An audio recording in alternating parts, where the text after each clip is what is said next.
नमस्कार,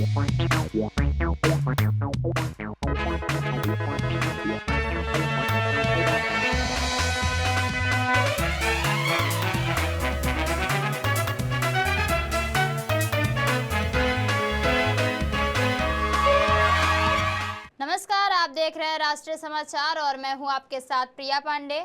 खबरों से पहले एक नजर सुर्खियों पर। मन की बात में पीएम मोदी को राष्ट्र का संदेश, कारगिल से आत्मनिर्भर भारत तक का बड़ा विजन। राहुल गांधी का अमित शाह से सीधा सवाल, छात्रों पर कार्रवाई पर मांगा जवाब। वलसाड़ में बारिश का महाकहर, NH 48 पर 300 किलोमीटर लंबा लगा जाम। सतना गैंगरेप का मुख्य आरोपी हुआ गिरफ्तार। केरल में भीषण बस हादसा, 1 की मौत, 26 हुए घायल। प्रधानमंत्री नरेंद्र मोदी ने मन की बात कार्यक्रम के 136वें एपिसोड में देशवासियों को संबोधित करते हुए कारगिल विजय दिवस पर वीर जवानों के साहस और बलिदान को नमन किया है। उन्होंने कहा कि कारगिल के वीरों का पराक्रम हमेशा देशवासियों को प्रेरित करता रहेगा।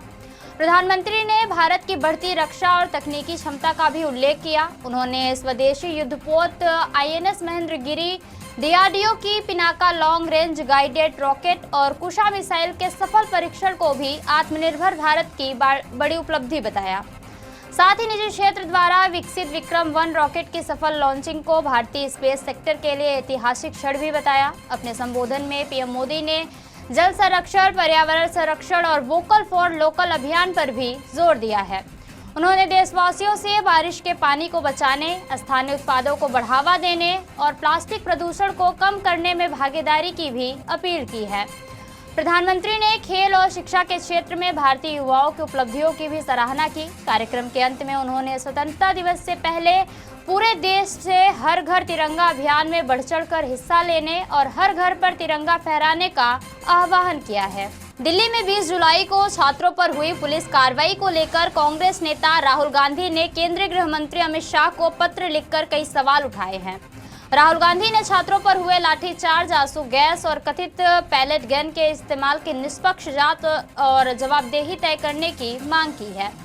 अपने पत्र में राहुल गांधी ने कहा कि शांतिपूर्ण प्रदर्शन लोकतंत्र का मूल अधिकार है और छात्रों पर बल प्रयोग बेहद चिंताजनक है। उन्होंने आरोप लगाया कि प्रदर्शन के दौरान बड़ी संख्या में छात्र घायल हुए, जिनमें महिला छात्राएं और एक पत्रकार भी शामिल है। राहुल गांधी ने गृह मंत्री से पूछा कि क्या छात्रों के खिलाफ बल प्रयोग की मंजूरी उन्हें दी गई थी और यदि नहीं तो इसका आदेश किसने दिया। साथ ही उन्होंने यह भी सवाल उठाया कि प्रदर्शन के दौरान सादे कपड़ों में मौजूद लोगों की तैनाती किसके निर्देश पर की गई थी। राहुल गांधी ने कहा कि देश का युवा निष्पक्ष और जवाबदेह शिक्षा व्यवस्था की मांग कर रहा है और उसकी आवाज को दबाने के बजाय सुना जाना चाहिए। उन्होंने पूरे मामले की जवाबदेही तय करने और दोषियों के खिलाफ कार्रवाई की मांग की है। The first thing is that we hold Mr. Amit Shah directly responsible for the violence that has taken place against our students. He authorized the shooting of our students.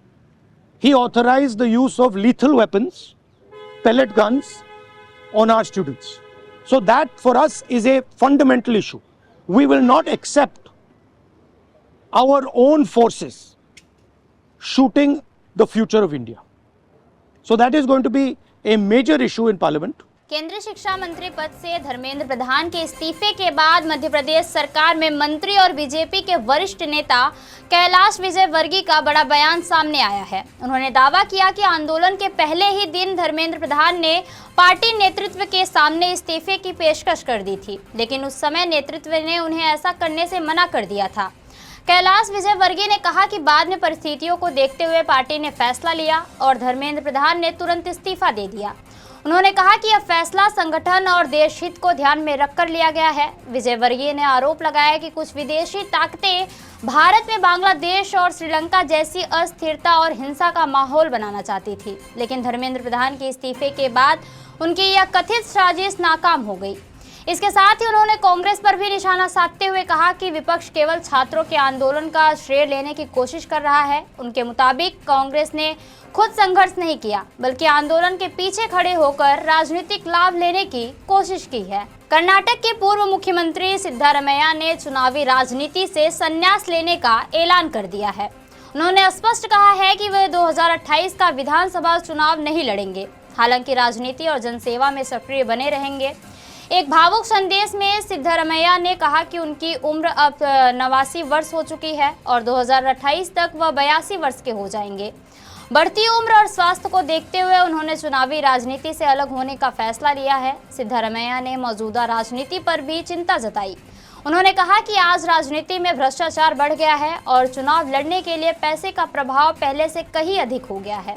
उनके अनुसार ईमानदार राजनीति के लिए जगह लगातार कम होती जा रही है। उन्होंने बताया कि 1978 में तालुक बोर्ड सदस्य के रूप में उन्होंने अपना राजनीतिक सफर शुरू किया था और लगभग 5 दशक तक जनता की सेवा की।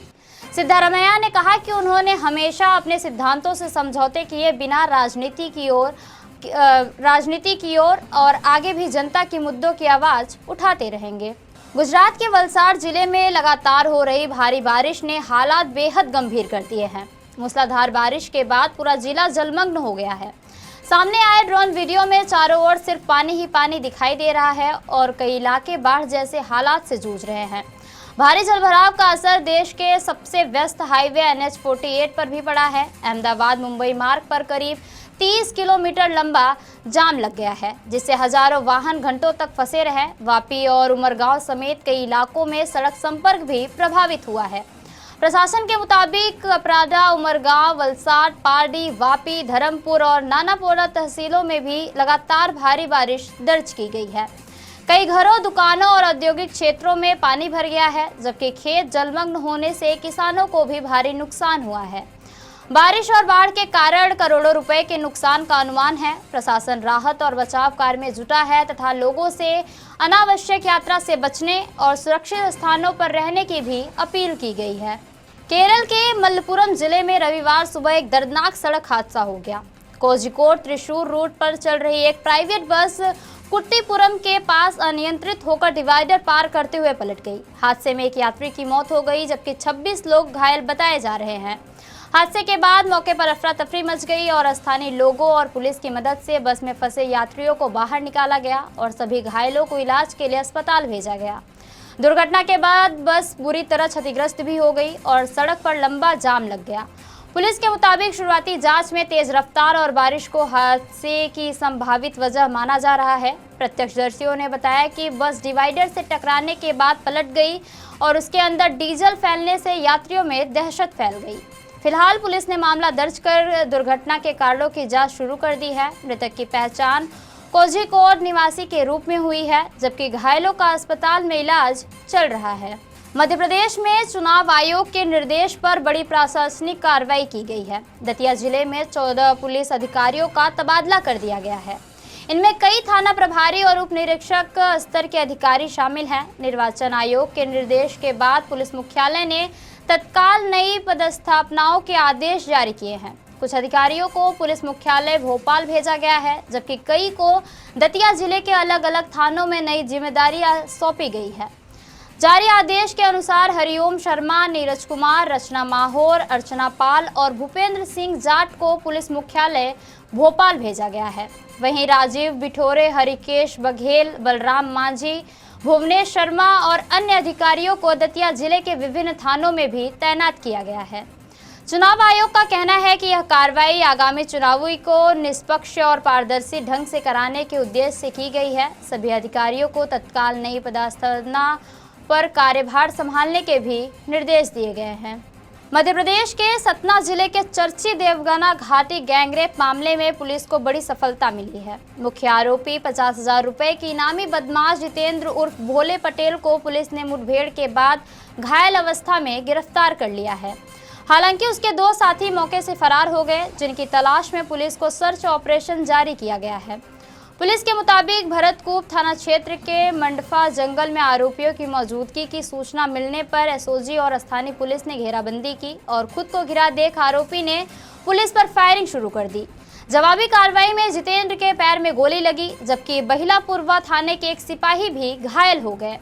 दोनों को इलाज के लिए अस्पताल भेजा गया है। पुलिस ने बताया कि फरार आरोपी प्रवीण पटेल और विवेक पटेल जंगल का फायदा उठाकर भाग निकले। दोनों की तलाश में कई पुलिस टीमें लगातार ऑपरेशन चला रही हैं। 22 जुलाई को सतना की 20 वर्षीय युवती अपने 17 वर्षीय मित्र के साथ देवंगना घाटी घूमने गई थी और आरोप है कि तीनों युवकों ने पहले नाबालिग साथी को बंधक बनाया और फिर युवती के साथ सामूहिक दुष्कर्म किया। मामले की जांच के दौरान पुलिस ने सैकड़ों सीसीटीवी फुटेज, हजारों मोबाइल नंबरों की कॉल डिटेल और तकनीकी साक्ष्यों के आधार पर आरोपियों की पहचान की थी। आज दोपहर बाद 3:30-4 बजे के आसपास यूपी 112 पर एक सूचना प्राप्त हुई कि देवंगना घाटी में एक लड़की के साथ दुष्कर्म हुआ है। इस सूचना पर पीआरबी मौके पर पहुंचे। थाना क्षेत्र बहिलपुरवा की घटना थी तो थाना प्रभारी बहिलपुरवा और सीओ सिटी भी पहुंचे तो ज्ञात हुआ कि एक 20 वर्षीय लड़की 17 वर्षीय लड़के के साथ मोटरसाइकिल से देवंगना घाटी की ओर गई थी। जैसा कि ये लड़का लड़की बता रहे हैं, इनके पीछे पीछे एक बाइक पे 3 लोग और थे। जब ये अपनी बाइक किनारे खड़ा करके पैदल पैदल पहाड़ी पे चढ़ करके जंगलों की ओर गए तो लगभग 15 मिनट बाद वो लड़के भी आगे से वापस आकर के और जंगल में इनके पास पहुंच गए। पहले तो उन्होंने इनको धमकाया कि आप यहाँ गलत काम करने आए हो और बदले में पैसे की डिमांड की। लेकिन चूंकि इनके पास पैसे नहीं थे, मोबाइल में कोई नेटवर्क नहीं था, तो उनमें से 2 लड़के फिर उस लड़की को लेकर के आगे जंगल विभाग की पत्थरबाड़ी जो होती है उसकी आड़ में ले गए और जैसा लड़की ने बताया वहाँ उन्होंने उसके साथ गलत काम किया। पीड़ितों की तहरीर के आधार पे थाने में अभियोग पंजीकृत हो रहा है। हमारी साइबर की, सर्विलांस की टीम, एसओजी की टीम, थाना प्रभारी करवी, थाना प्रभारी बहिलपुरवा, भरतपुर, एडिशनल एसपी, ये सभी लोग इस घटना के अनावरण के लिए क्षेत्र में लगे हुए हैं और हम जल्दी ही इस घटना का अनावरण करके आरोपियों को गिरफ्तार करेंगे। कॉमनवेल्थ गेम्स 2026 में भारत के लिए बड़ी खुशखबरी सामने आई है। मणिपुर के स्टार वेटलिफ्टर ऋषिकांत सिंह ने पुरुषों के 60 किलोग्राम भार वर्ग में शानदार प्रदर्शन करते हुए भारत को सिल्वर मेडल दिलाया है। ऋषिकांत ने कुल 264 किलोग्राम वजन उठाकर दूसरा स्थान हासिल किया है। उन्होंने स्नैच राउंड में 121 किलोग्राम वजन उठाकर राष्ट्रमंडल खेलों का नया रिकॉर्ड भी बनाया है। बाद में मलेशिया के खिलाड़ी ने इस रिकॉर्ड की बराबरी की, लेकिन ऋषिकांत का प्रदर्शन भारत के लिए ऐतिहासिक साबित हुआ। क्लीन एंड जर्क राउंड में ऋषिकांत ने 143 किलोग्राम वजन सफलतापूर्वक उठाया। कुल 264 किलोग्राम के स्कोर के साथ उन्होंने भारत को प्रतियोगिता का पहला सिल्वर मेडल दिलाया है। मणिपुर के इम्फाल वेस्ट के रहने वाले ऋषिकांत भारतीय सेना के खेल ढांचे में प्रशिक्षित हुए हैं। इससे पहले 2025 की कॉमनवेल्थ वेटलिफ्टिंग चैंपियनशिप में उन्होंने गोल्ड मेडल जीतकर राष्ट्रीय रिकॉर्ड भी बनाया था। अब कॉमनवेल्थ गेम्स में सिल्वर जीतकर उन्होंने एक बार फिर देश का नाम रोशन किया है। यूक्रेन की ओडेसा बंदरगाह के पास एक बार फिर भारतीय नागरिकों को लेकर बड़ा घटनाक्रम सामने आया है। 4 भारतीय क्रू मेंबर सवार एक व्यापारी जहाज पर हमला हुआ है। शुरुआती जानकारी के मुताबिक 2 भारतीय सुरक्षित हैं, जबकि 2 अन्य क्रू मेंबर से अब तक संपर्क नहीं हो पाया है। कीव स्थित भारतीय दूतावास ने बताया कि वह स्थानीय प्रशासन और संबंधित एजेंसियों के लगातार संपर्क में है तथा सभी भारतीय नागरिकों की स्थिति पर नजर रखी जा रही है। दूतावास ने कहा कि जैसे ही नई जानकारी मिलेगी उसे साझा किया जाएगा। यह हमला ऐसे समय में हुआ है जब कुछ ही दिन पहले यूक्रेन के तट के पास एक अन्य जहाज पर हमले में 4 भारतीय नाविकों की मौत हो गई थी और उस घटना के बाद भारत ने रूस के प्रभारी राजदूत को तलब कर कड़ा विरोध भी दर्ज कराया था।